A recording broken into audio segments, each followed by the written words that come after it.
Happy Friday, folks. Senior Editor Mackenzie DeLulo here, and welcome back to the Texans' first weekly Roundup podcast of 2024. This week, the team discusses some of the biggest themes to watch in Texas politics this year, a new record for how many times U.S. border guards encountered illegal immigrants, Texas receiving a D- from March of Dimes for its maternal and infant health outcomes, Governor Greg Abbott calling a federal official pathetic over his comment on the border crisis, the Biden administration suing Texas to block a new state law that would criminalize illegal immigration, the judge from the viral Zoom cat lawyer video retiring and flipping a Southwest Texas judicial seat, the Americans that came back home after a prisoner exchange with Venezuela, the new state laws that took effect on January 1st, the death of former Congresswoman Eddie Bernice Johnson, who represented Dallas for 30 years, and the McKinney home of Attorney General Ken and Senator Angela Paxton falling victim to a swatting. Thanks for listening and enjoy this episode.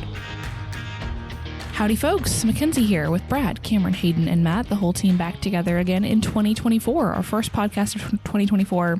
It feels good to be back. It does. Glad to be back in the office and around the water cooler again. Around the water cooler again. I do feel like we were out of the office for a little while there, working remotely. And it was nice. It does make getting back into the groove a little bit harder when you've been gone for a while. A little bit. Like it's been maybe 2.5 weeks since we've even recorded a podcast because we pre-recorded some stuff. Right. It's just different, you know? Yeah. Well, we were on the ball with doing it ahead of time and we all remembered our podcast mics, so we were able to do one remotely. And by we all, you mean everybody but Mackenzie, but that's okay. I totally forgot mine and got called out by Daniel, but all good. But folks, Happy New Year. We hope you had a wonderful Christmas and New Year's celebrating with loved ones. We have all sorts of news to get into today. So without further ado, Brad, we're going to start with you. You wrote about the top 8 stories to watch this year in Texas. Give us a teaser of some of those themes. So I went through 8. There were up top is the bloody primaries to come. We've talked about this quite a bit, but you've got Governor Abbott, Attorney General Ken Paxton on opposite sides of, at this point, almost 24 House races. Abbott focusing on school choice, Paxton focusing on the impeachment vote against him.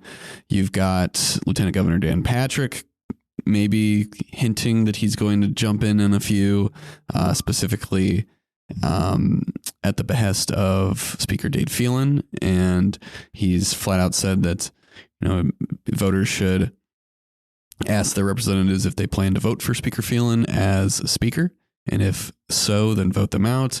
Then you have the Speaker himself not only dealing with his own primary, but trying to preserve his majority and helping his Republican incumbents return.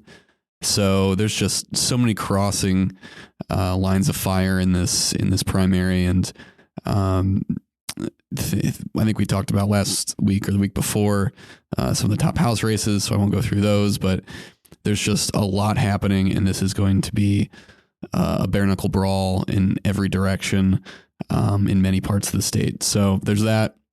And of course, you have the top of the ticket, the presidential slugfest. Right now, it's looking like it's going to be a rematch for 2020, Donald Trump versus Joe Biden. Things can change, but if the polling is to be believed, and it all is basically reflecting the same thing, Trump is up 50 points on the nearest competitor, whether that's Nikki Haley or Ron DeSantis. We'll see what happens in Iowa this month and then New Hampshire next month. But, until then, Trump is pretty much assumed to be the winner of the GOP nomination. Biden as well for his primary. We'll see also if that does happen, how these indictments against Trump affect things down the road, closer to the general election. But of course, that's the top of the ticket, and that's going to be what most people are watching. Then you have a non-election one, Paxton back in formal court. The whistleblower lawsuit against him has been revived. And we right now are going to have depositions of various individuals, including Paxton himself and some aides. I think it'll be interesting to see how this turns out, because either way, someone's going to end up with a lot of egg on their face. Either what the Senate found or didn't find in the impeachment charges is going to be supported again in this outcome. And then you'll have the speaker and, the House Board of Managers just basically left holding the bag again. But if it goes the other way, you're going to have Paxton and his backers in the Senate left with some egg on their face. So either way, it's gonna be interesting to watch that. And then you have Senator Ted Cruz back in the crosshairs of Democrats. They took a big swing at him in 2018, nearly took him out. They're back trying again. We'll see who the nominee is. It's looking like it's probably Colin Allred. He has a massive fundraising lead over State Senator Roland Gutierrez. Either way, though, the political environment is not as favorable towards Democrats as it was in 2018. I kind of alluded to this, but the Patrick versus Phelan feud is going to continue, and that has shown zero sign of letting up. We'll see how much Patrick does get involved against Phelan in these races, but it appears likely that they'll be back in 2025 with another opportunity to throw any number of insults at each other, driving their relationship further into the ground. Maybe we'll see some more photoshopped memes. That's always a possibility. You never know. And then lastly, that I'll talk about is how does the state shift in terms of, we use the Texas Partisan Index. There's any number of ratings. Texas is basically an R56 state at the moment.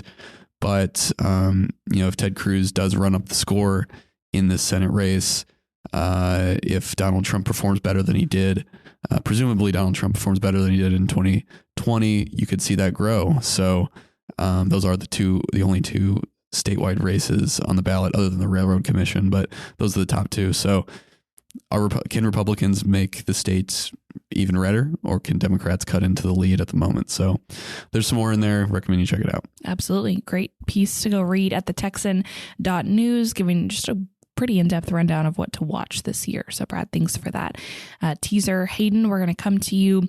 What was the grim milestone reached in the border crisis last month? As we begin the fourth year of President Biden's administration, the illegal immigration crisis on the southern border shows no signs of getting any better. In December, there were multiple reports that more than 300,000 illegal immigrants were stopped in December, which would be an all-time record for a single month. Customs and Border Protection typically does not publish their monthly operational update until about the middle of the month, sometimes later, depending on the circumstances. But the report that more than 300,000 were stopped was confirmed by multiple outlets, with sources inside CBP who were able to access internal documents there in the agency. Republicans obviously say it's indicative of the Biden administration's failure to reduce illegal immigration, while the Biden administration points to other causes. This is amid many legal fights that we'll get into in a little bit, but the busing program that Governor Abbott started back in the spring of 2022 is still sending thousands of non-citizens out of state after they receive federal paperwork to travel about the country. The border crisis is still racking up hundreds of thousands of encounters every month, and there were, of course, many encounters last year as well. Give us insight into the broader context. How do these numbers compare to previous months? Well, the last record was set in September. There were approximately 270,000 encounters that month. Remember, enforcement encounters includes both arrests between ports of entry and stops at legal ports of entry where potential immigrants are turned away, deemed inadmissible during the pandemic and well afterward. The COVID-19 Title 42 guidelines were still in place. There were rapid expulsions. Now, the government is operating under the normal Title 8 protocols, so they go through the normal process and they are expelled in that legal process. But there were millions of illegal immigrants stopped in fiscal year 2023. We could always pick the raisins out of the Raisin Bran, but the big picture is there is still a raging crisis at the border, and even big national outlets that were hesitant about using the term crisis. Even the New York Times has started using the phrase border crisis. It really is undeniable at this point. And the Biden administration continues to point to causes such as global displacement of people due to authoritarian regimes and poverty across the globe. That has been what Vice President Harris, as the quote unquote border czar, has said for a long time, that the conditions around the globe, especially in places like Afghanistan, where the Taliban took control a couple of years ago, in Haiti, where there is widespread extortion and infrastructure failure, all of these things that are pushing people here, according to Biden's White House, is the root cause of this problem. And simply shutting down the border or addressing those things there won't solve the crisis. So they're still focused on the big picture part of it. Meanwhile, there are still hundreds of thousands of encounters every month, and December was an all-time record. Hayden, go for it, Cameron. Is there any estimates on the number of people who come across the border that evade any sort of detection? Because those are shocking numbers that you're bringing up. But is there any estimates on the number of people who just aren't encountered, aren't stopped? So there's evading detection and there's evading arrest. And I'm going to group all of those together in gotaways. I believe the estimate is for every person, migrant, illegal immigrant, whatever term that you'd like to use, is stopped at the border, approximately 2 to 3 get away. So wow. if we're looking at 300,000 enforcement encounters, that's potentially up to 900,000 that are not stopped because they are avoid being detected or they are not arrested. They are able to get away from the border guard. However, I phrase this the way that I do because these are enforcement encounters. So when I say 300,000 encounters, that's not 300,000 people necessarily. When somebody is stopped at the border and they're taken back across the border, especially during Title 42 with these rapid expulsions, there are people who would make multiple attempts within any given year or even a given month. So that doesn't mean that 300,000 real persons, unique encounters, unique people came across the border. It just means that there were 300,000 encounters. So when I don't want people to get the idea that we have 1 million new illegal immigrants coming to the country every month. But as I understand it, based on the experts that I talked to a couple of years ago, actually, it's about 2 to 3 gotaways for every encounter. Do they track the number of just unique encounters that they have? They do, and I would need to go back and look at what exactly those numbers are. I think they are probably shifting a lot since the end of the Title 42 protocols, but the DHS hammered the unique encounter portion of it because the agency also did not want to give the impression that there were all of these encounters represented unique illegal immigrants who were coming here and staying. Okay. Yeah. Well, Cameron, those were great questions. I'm going to follow it up with a great question of my own. Hayden, what's your favorite breakfast cereal? My favorite breakfast cereal? Raisin Bran. Yeah, I love Raisin Bran. A lot of the others are a little bit too sugary for me. So I'll have Cinnamon Toast Crunch, but you have to eat it fast because it becomes Cinnamon Toast Squish if you don't. It's so true. And all the cinnamon sinks to the bottom of the bowl. Yeah.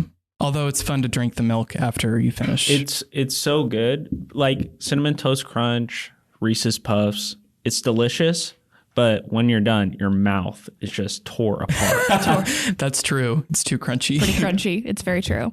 I was in Nashville over Christmas, and there was on 12 South in Nash, there was a breakfast cereal bar where you could make breakfast cereal like ice cream sundaes or just breakfast cereal in a bowl with milk, like your choice of milk. They had lattes that were all breakfast cereal themed, and it was called Want a Spoon. Wow.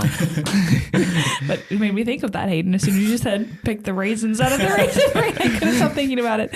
Okay, well, I'm going to stop us from getting any more derailed. Cameron, we're coming to you. Texas has made tremendous strides in protecting both the lives of the unborn and mothers, but one organization sees things very differently. Tell us about this end of year report you came across.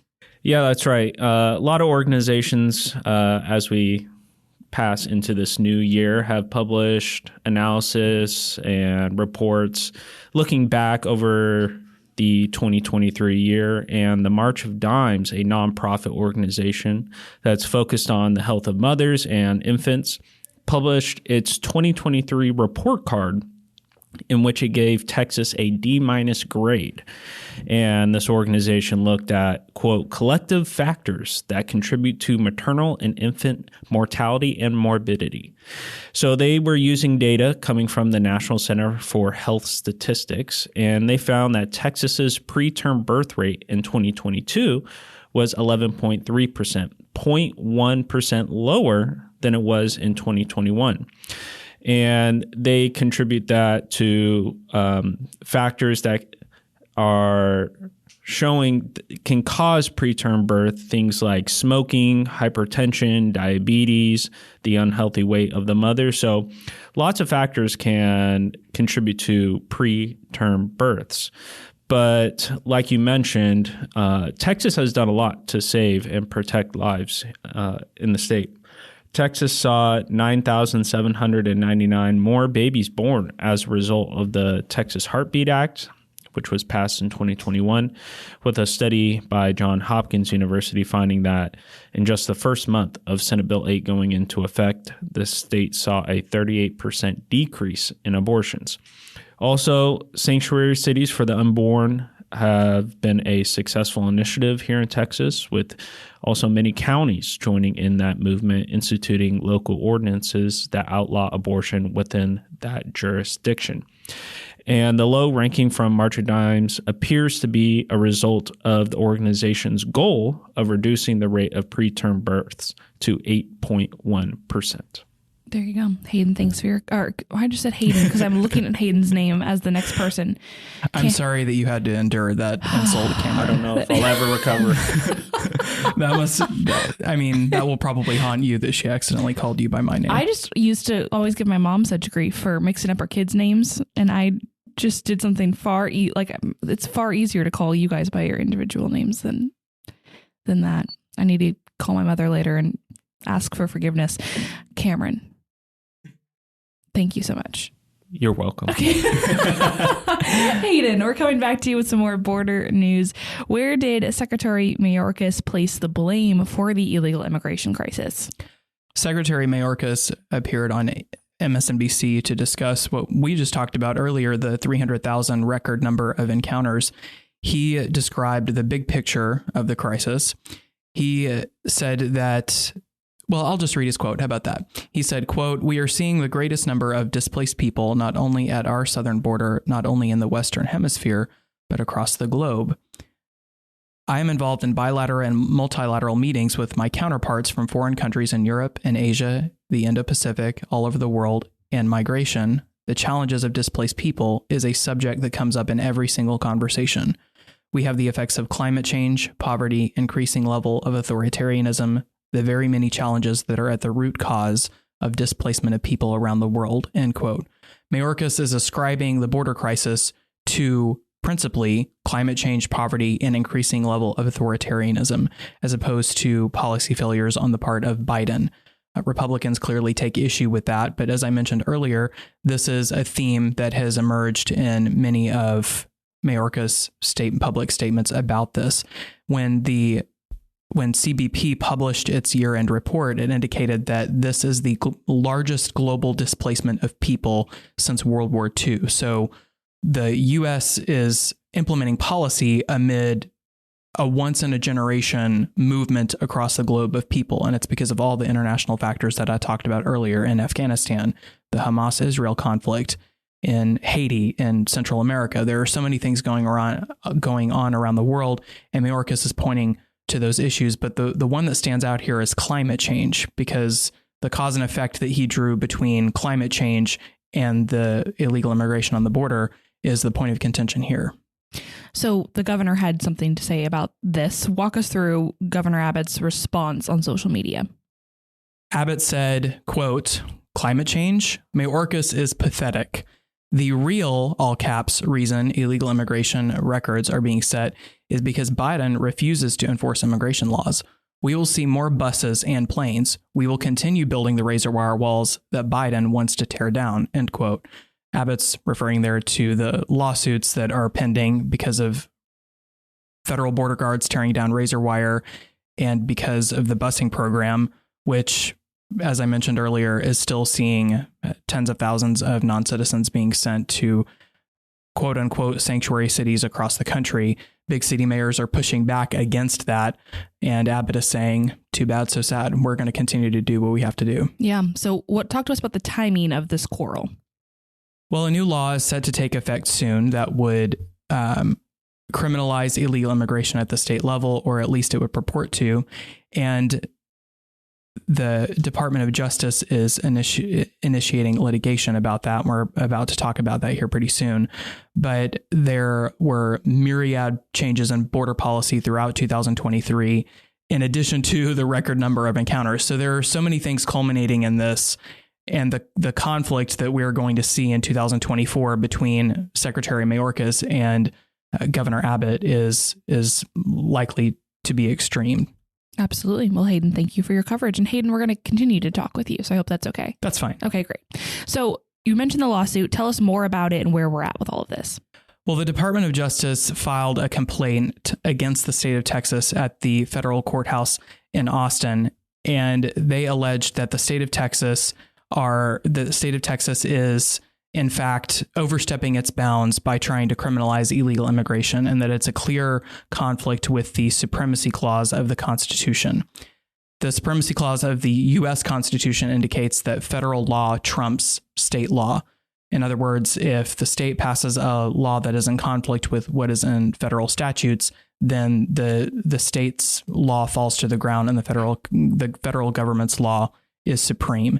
And this lawsuit was foreshadowed in a letter that higher ups in the Department of Justice sent to Abbott and Attorney General Ken Paxton, indicating that if the state did not agree to stand down and decline to enforce Senate Bill 4 before it takes effect in March. In fact, the deadline for the state to make that commitment was on Wednesday, then there would be legal action. And the Department of Justice has said that the SB4 enforcement mechanism is clearly unconstitutional and a blatant violation of the separation of powers. So what could be the implications of this lawsuit?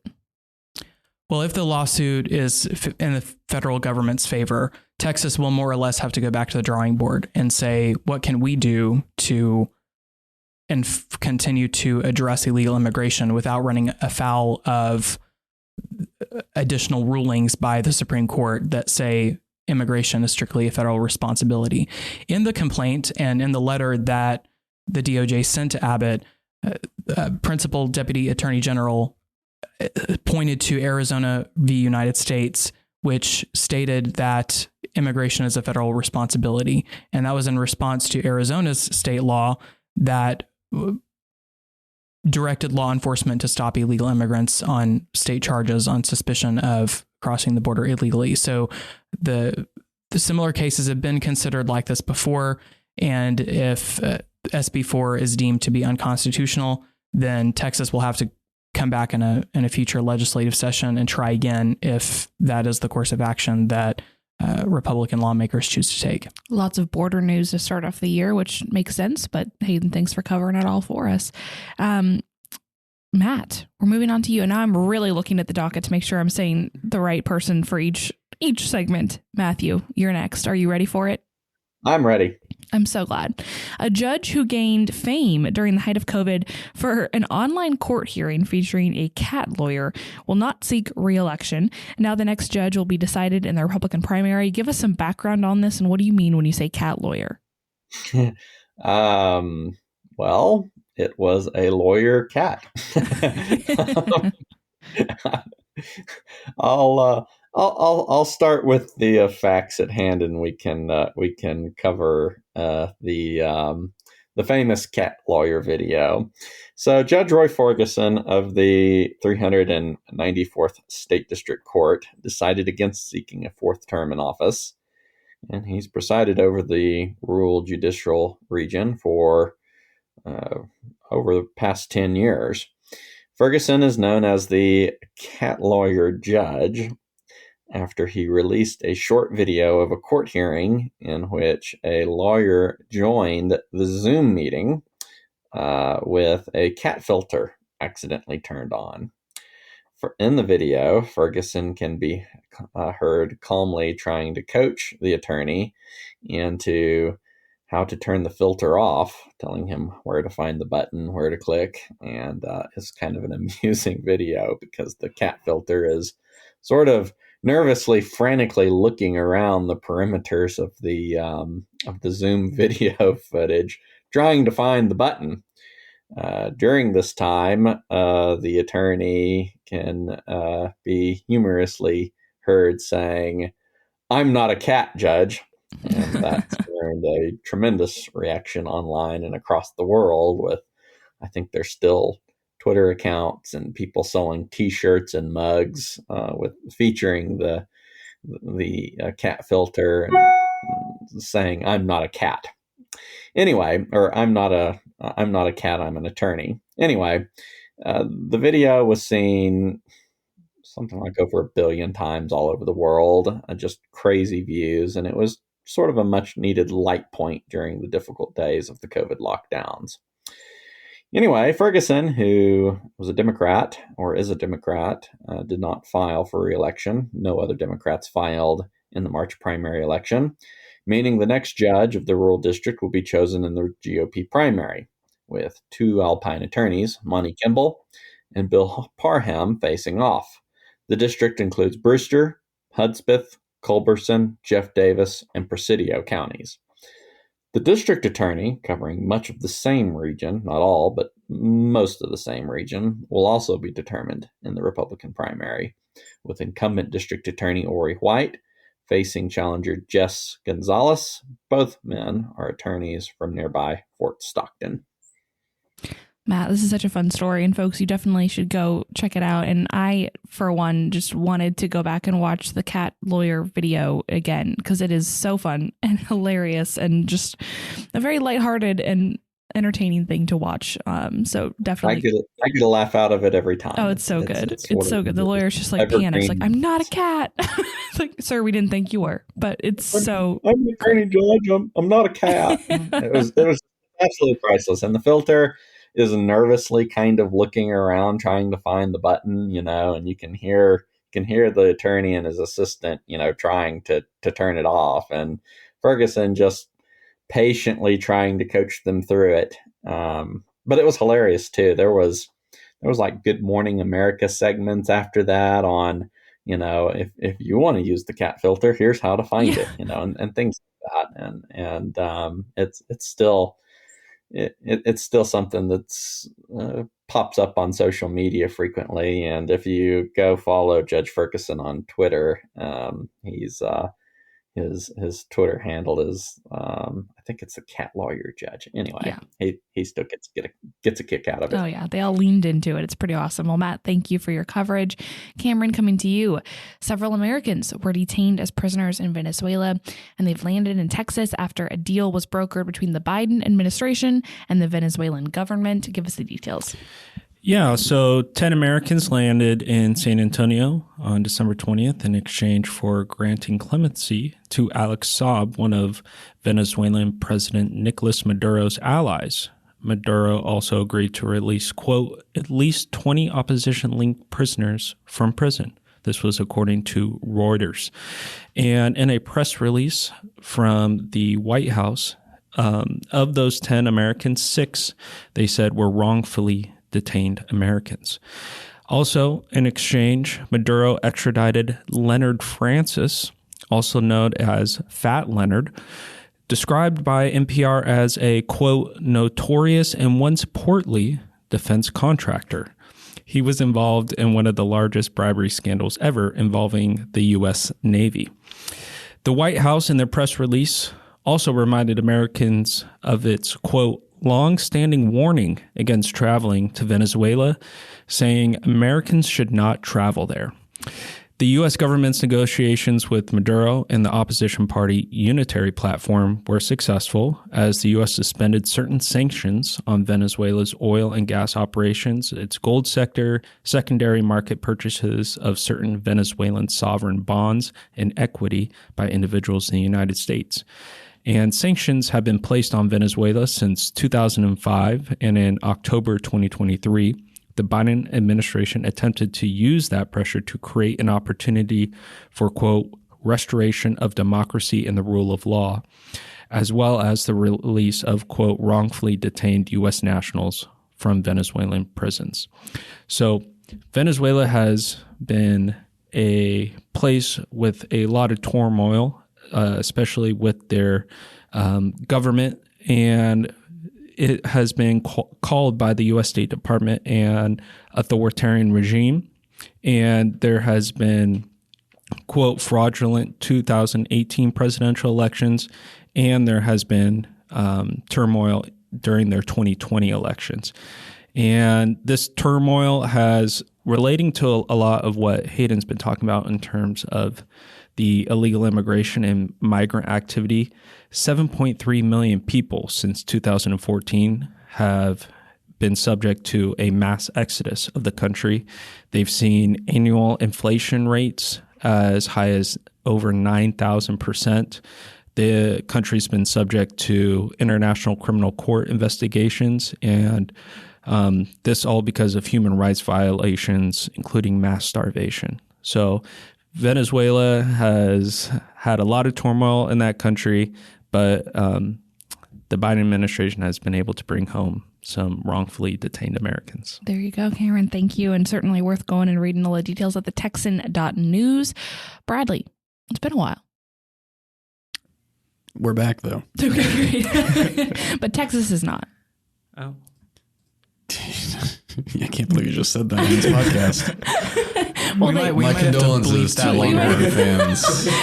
We'll get into this later. It was a good season. But I'm a Washington fan, so I am gloating slightly. We'll get into it. We'll get tweetery.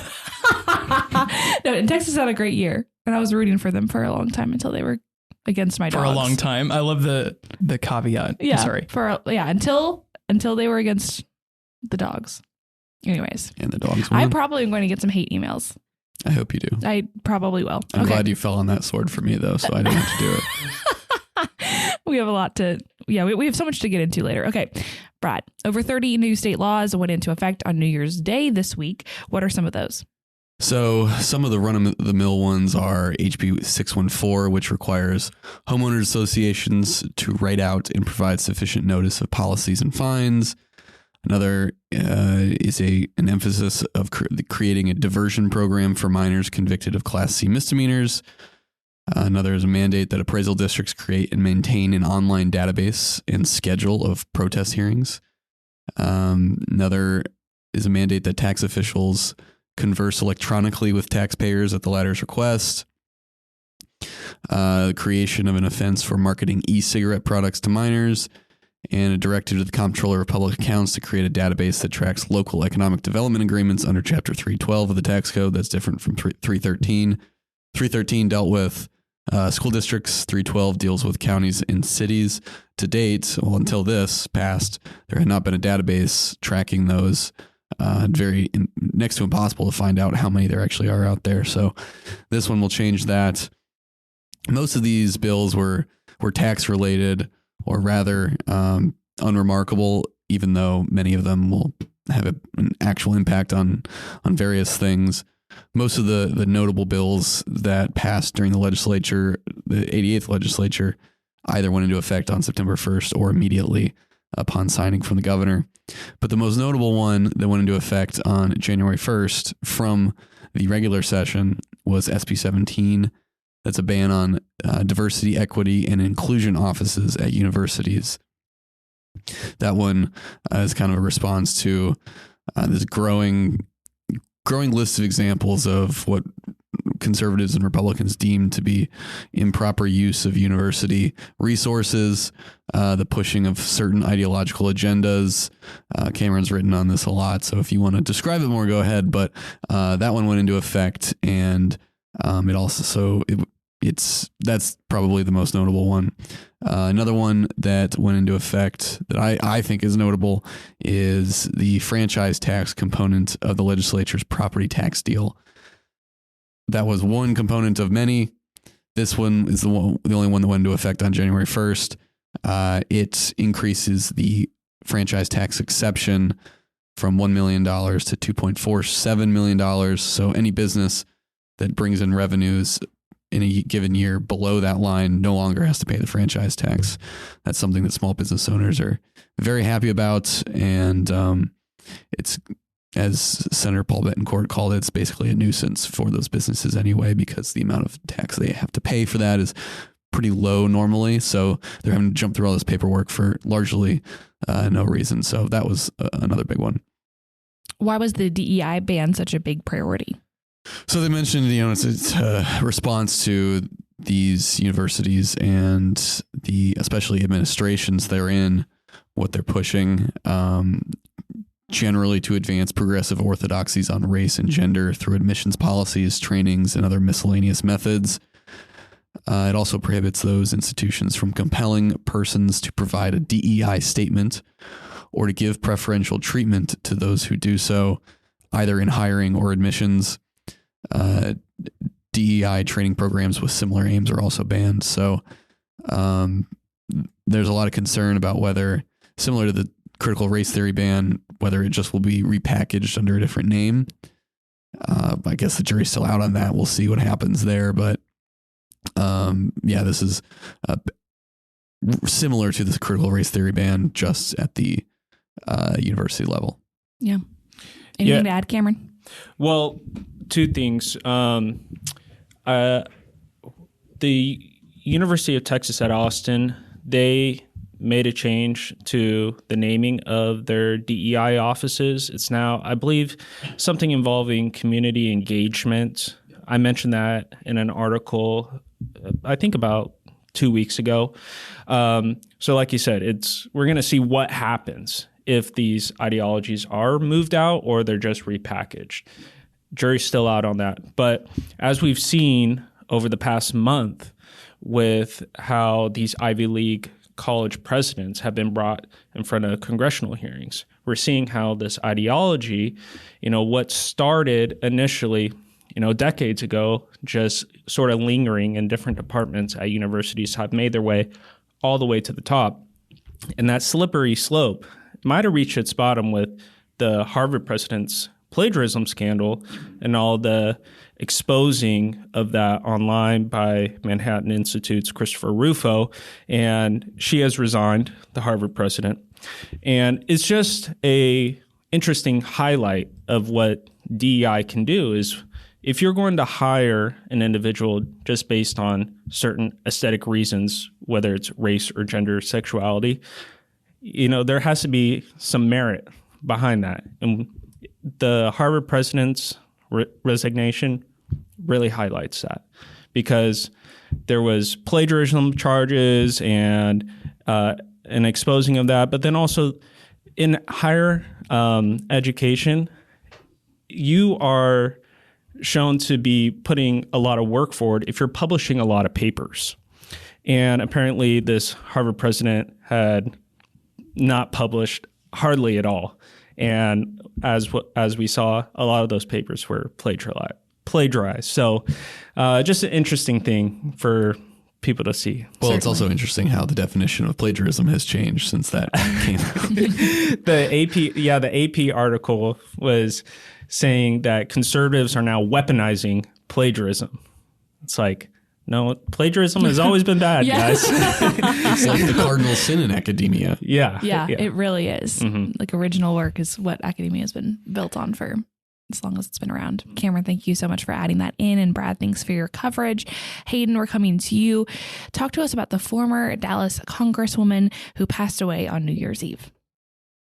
Former Congresswoman Eddie Bernice Johnson passed away on New Year's Eve at the age of 88.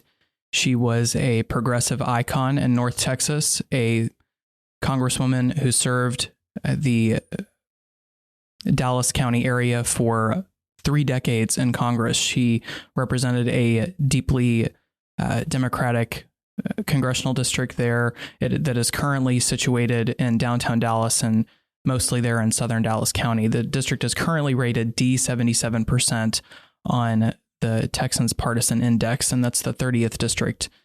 Johnson was known for advocating for racial equality issues, infrastructure funding, and progressive causes. She led the charge on a lot of different fronts and is a high-profile figure in North Texas, especially Dallas. Absolutely. What did elected officials say to pay tribute to Congresswoman Johnson? There were comments on both sides of the aisle, but obviously her primary, most of the comments came from other Democrats that she partnered with in her years in Congress. Her handpicked successor, Congresswoman Jasmine Crockett, talked about how honored she was to be endorsed by Johnson. Crockett called her a trailblazer. Lots of people have called Johnson a trailblazer for her work on racial equality issues. President Biden, who served with Congresswoman Johnson in Congress, called her, quote, an icon and mentor to generations of public servants, end quote. He said that she left a legacy of resilience and purpose, was the phrase he used. And Vice President Harris called her a visionary, a pioneer, and a fighter. So, and even those who disagreed with Johnson politically, even Senator Ted Cruz, who would probably be considered opposite her on many issues, had good things to say about her and working with her. So it's always, I suppose nostalgic might not be the best word, but reflective when somebody who was so involved in politics in an area that they were able to create relationships even with people who staunchly disagreed with their policy stances. And some people spend so much time in public service and commit themselves to one area. They don't jump around. And she stayed in Dallas and represented for Dallas so long that she really became a brand name in Dallas politics. Oh my gosh. And she has a fixture in Texas history in that regard. Absolutely. Well, Hayden, thanks for covering that for us. We appreciate that so much. Cameron, coming to you. Texas Attorney General Ken Paxton announced on Wednesday morning that his home in McKinney was victim to a swatting event. Give us some of the details. Yeah, so the swatting took place on New Year's Day, according to Paxton. He took to social media to say him and his wife, Senator Angela Paxton, were not home at the time and that they are both safe. And for context, swatting is when you make a hoax call to 911 to draw a response from law enforcement. Usually a SWAT team arrives. And from the FBI, they said it's a serious crime and one that has potentially dangerous consequences. And Paxton seemed to imply that his swatting incident was a result of House Speaker Dade Phelan and, quote, his lieutenants and the Dallas Morning News doxing his address. Because back in October, Paxton filed criminal complaints regarding a document dump related to his impeachment trial last summer. And at the time, those documents were unredacted and included personal information, including the address of Ken Paxton and Angela Paxton's Austin home. The McKinney home address, however, where the swatting incident did occur, was not included in those documents. And doxing, for our listeners, refers to the publication of private information about a person or persons, often without their consent, for the purpose of harassing the victim. And for some additional context, in recent months, a string of swatting incidents have occurred across the country, with Republicans really being the primary target. We've seen Marjorie Taylor Greene saying she was swatted for about the 8th time.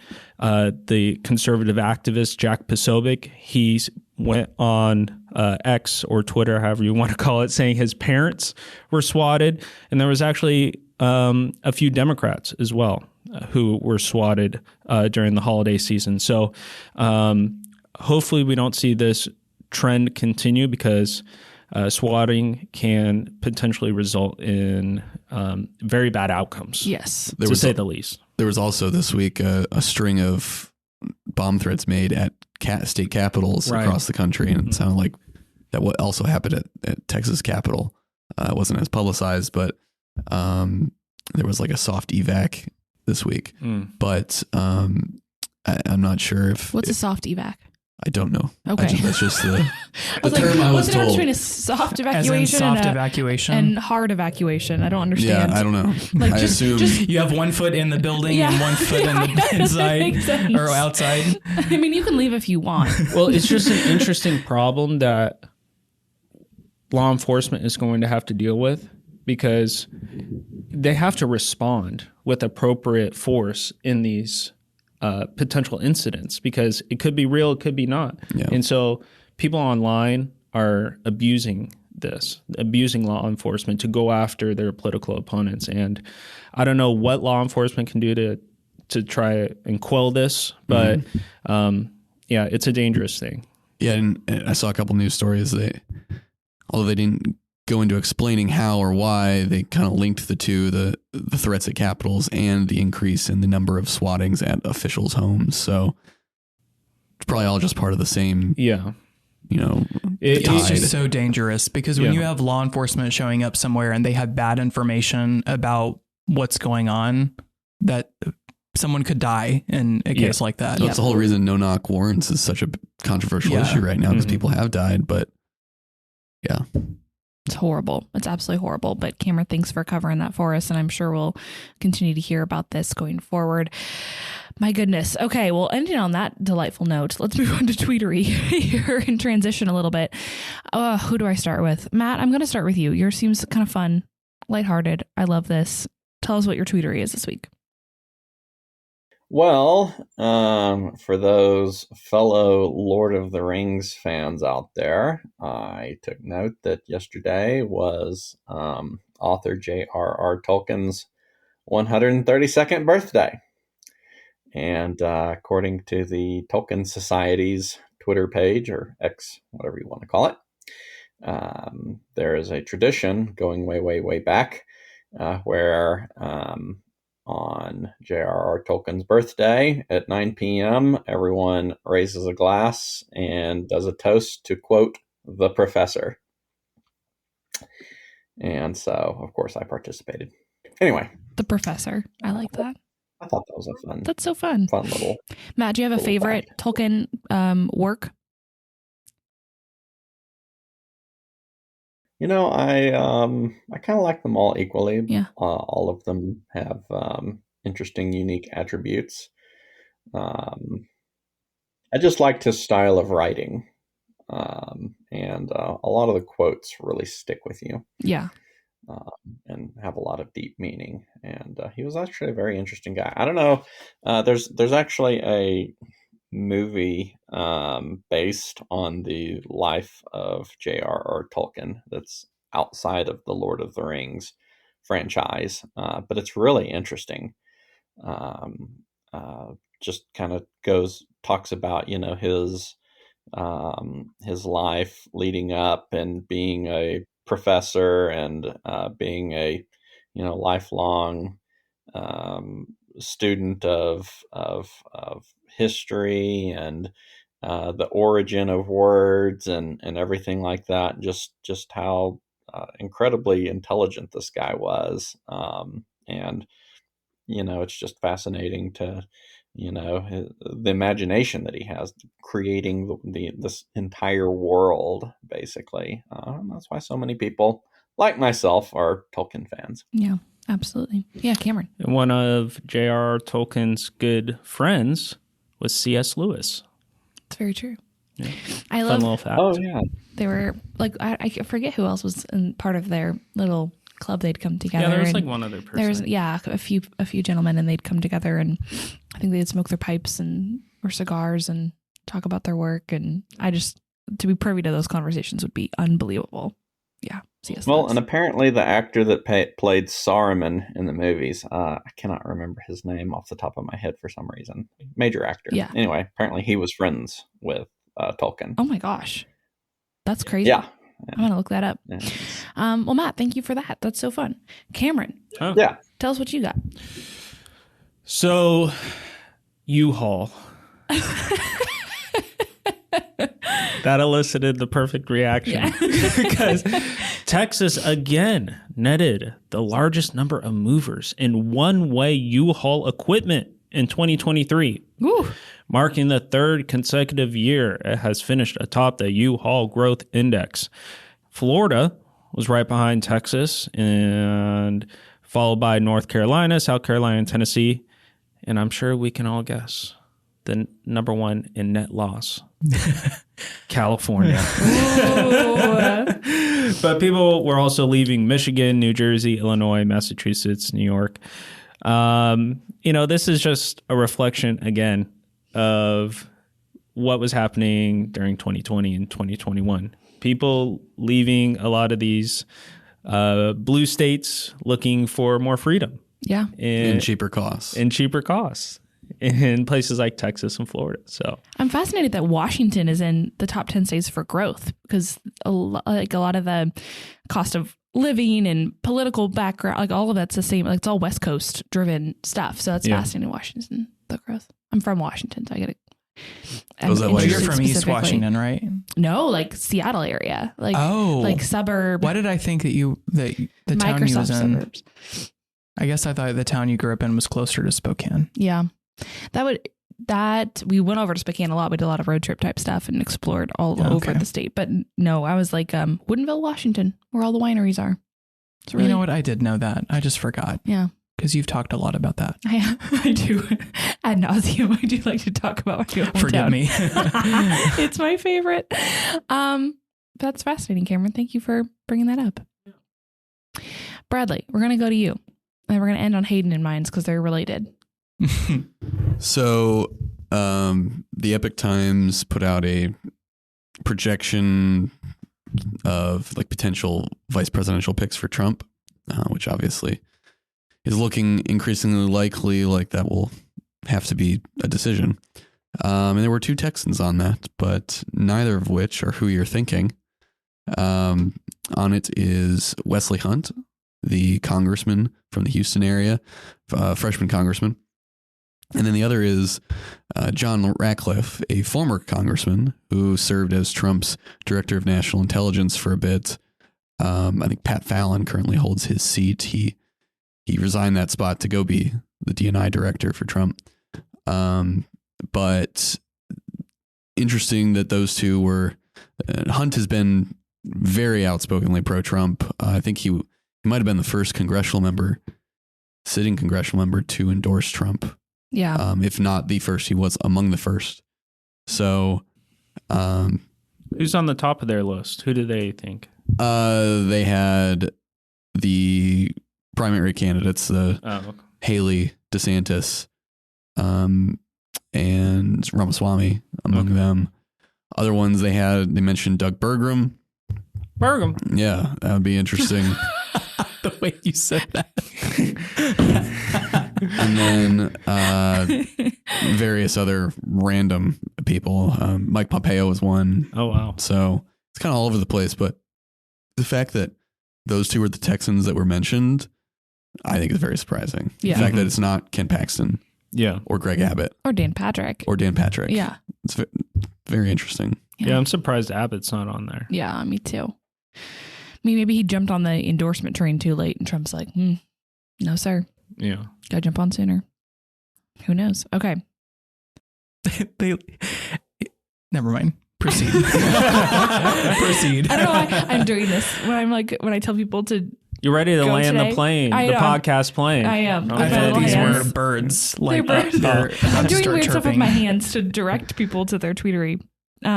Since we're not a video podcast, and I'm thankful for that today. Hayden, what do you have for us? Actually, my name is Cameron. And it's always been Cameron. It's always been Cameron. Oh, brother.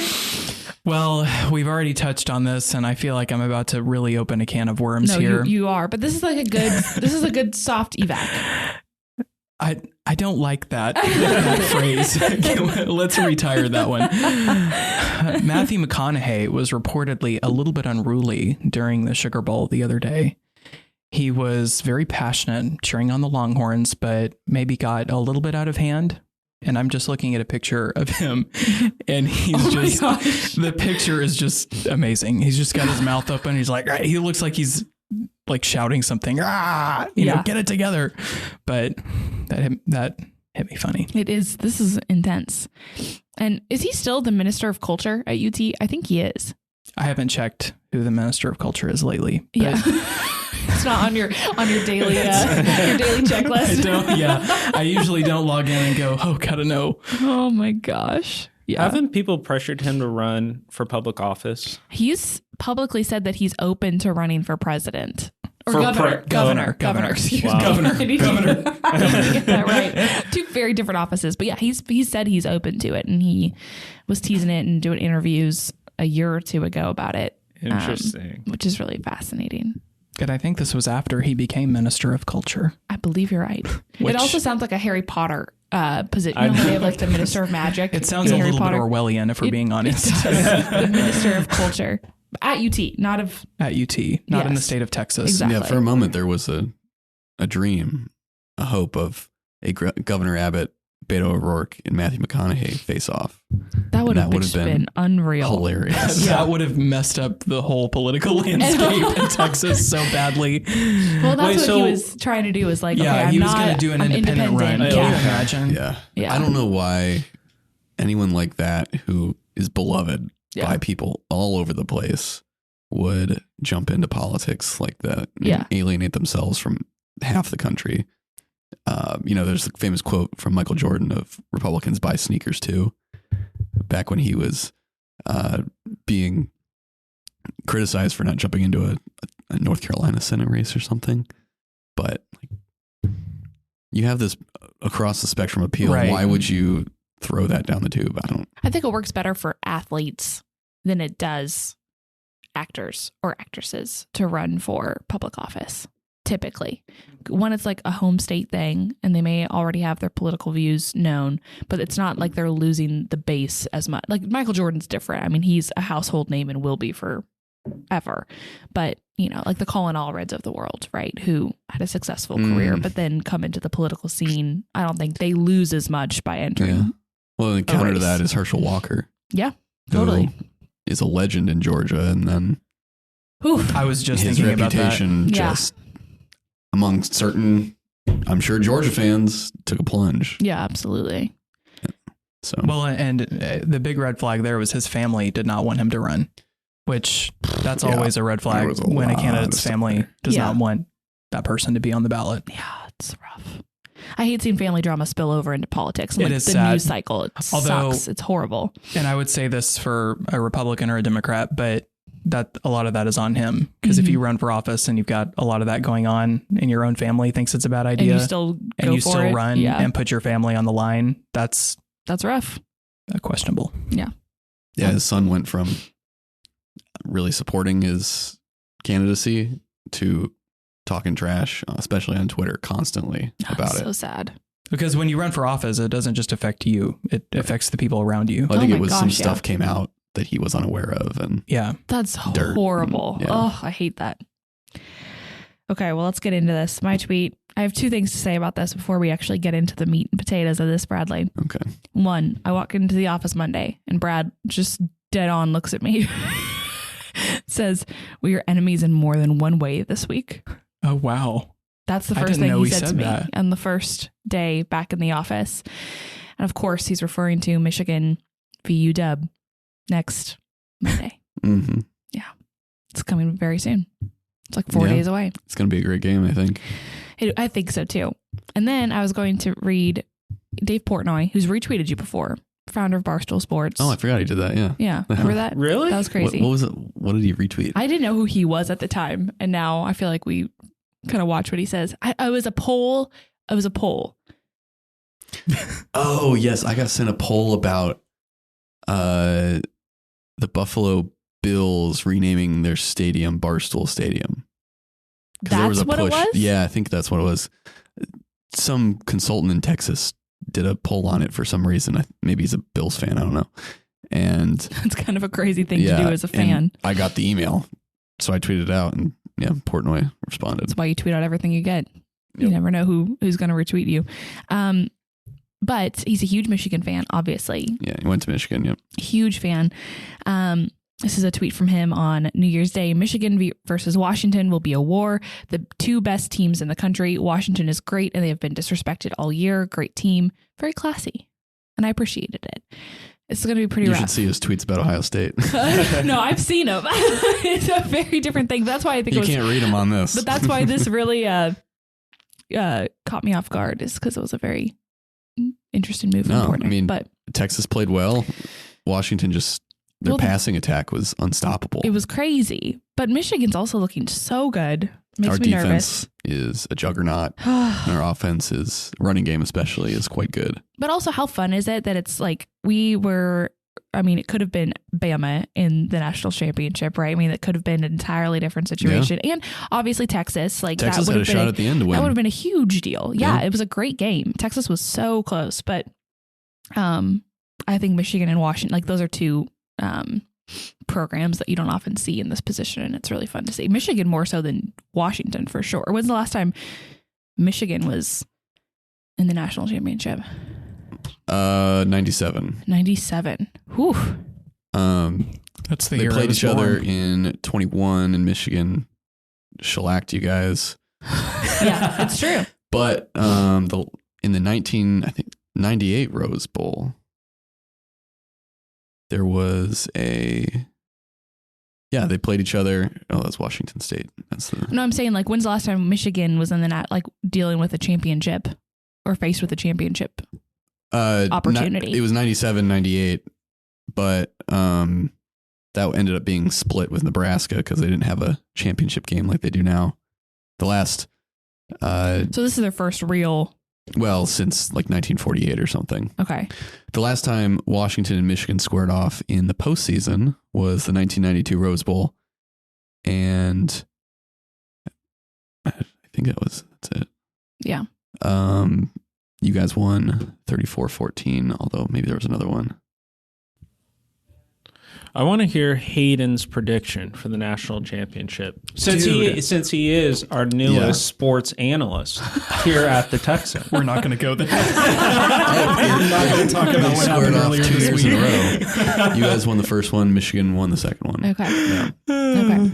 Oh my gosh. Also, this year, this is a sad story. I had this UW hat that I wore like every weekend for like 10 years, and I left it in my car, and it started to get sun stained, and like, so it would just got gross enough where I had to throw it away right as we had the best season ever. So I should have hung on to it. No, I Amazon where we got one already back again, but it's like my backbone of this economy. It's my nostalgic well, maybe hat, and that, it's gone now. That hat was cursed after you threw it away. Now they're winning. That's actually now I'm going to be superstitious about my hat. But I will say Brad cares more about Michigan than I do about Washington. So if Michigan does win, I will be sad but excited for. Like, I can compartmentalize my sadness and be happy for you. I will be so miserable if we lose. I know. I think your passion for Washington is proportional to your agitation with Brad. That's interesting. Interesting hypothesis, and it could be true. Yeah. Yeah. I think the latter goes a lot further. I suppose we should, Okay, it might not Texas be one. It might not be podcast. Okay. Maybe it's not a 1-to-1 ratio, but their correlation is there. Yeah. Texas though is back finally. No, they really are. They really are. Sarkisian had a good year. Quentin Ewers as the guy who interviewed Hayden said that guy he's never watched a game of football in his life if he's calling Quentin Ewers. We're not going to go there. Let's stop. Anyway, but next year. Absolutely. Next year, Longhorns are going to slaughter. You know why? Slaughter? Why? Because they're going to build off the momentum from this season. Okay. And it's going to be a bloodbath. They probably will. Yeah. Is Arch Manning going to ride the bench That's again? a big question, right? Does Quinn go pro? I'm sure Hayden has an opinion. I think he has a lot to consider right now. He's still emotionally processing what happened, and that in his own time, Brad, don't rush. My Longhorn fan friends say they don't think he had a good enough season to go pro, and he should come back. But also, Arch Manning said when asked he has no intention of transferring, so maybe a QB battle setting up, Cameron. That's wild. And I don't hate UT for the record, people. That was just a snarky joke that came to mind immediately, and I didn't filter and I said it. I'm sorry about it. I'm still riding the high of the wind, so my apologies. Again, like I said, I was very excited that Texas was back this year. Is that your formal apology? It is my formal apology. I already receive enough. Please don't unsubscribe from the podcast. Weird emails from people that are angry at random things. That one is not random. That one's very, very blatant. So I feel the need to get ahead of it. Okay. Let's real fast before we end. Brad, if Michigan wins, Are we doing predictions? No, if Michigan wins, you get to we'll wager. I'll do wager. something embarrassing, and if Washington wins, you can do something embarrassing. What? Hayden and Cameron help us brainstorm what this is. If Michigan wins, Brad gets poncho for a month. No, that's actually sad for me. I get Winston for a month. How about that? No. How about you each bring your ugliest sweater to the office, and whoever loses has to wear it for the day. I like that. I don't really have an ugly sweater. Oh boy, do I want to have fun. Oh, I was confused. We could do, Brad has to be really excited and peppy for an entire podcast and compliment people and accept compliments himself. No, do not agree to that deal. Do you remember when I had to go around and say something nice to everybody? That was the worst thing ever. No, I remember. Whoever loses has to prepare a bowl of oatmeal for the other. Oh, wow. That's a Raisin Bran. That's a very vulnerable cut right there. Nobody knows what we're talking about. Talking about an inside joke. There's so many inside jokes flying around right now. Oh, my Lanta. Well, let's noodle on it. If we can't think of anything right now, we can noodle on it. We can come back next week, tell folks what was on the line and what each person had to do. Okay. Sounds good. Okay. We'll brainstorm. Now my mind's really going. Folks, we so appreciate you tuning into this podcast. Happy New Year. Happy 2024. Thank you for tuning into our first podcast of the year, and we will catch you next week. Go Blue. Oh, dear. Thank you to everyone for listening.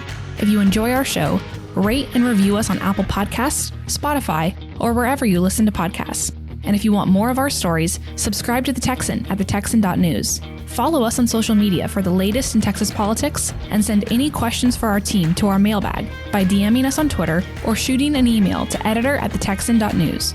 We are funded entirely by readers and listeners like you, so thank you again for your support. Tune in next week for another episode of our weekly roundup. God bless you, and God bless Texas.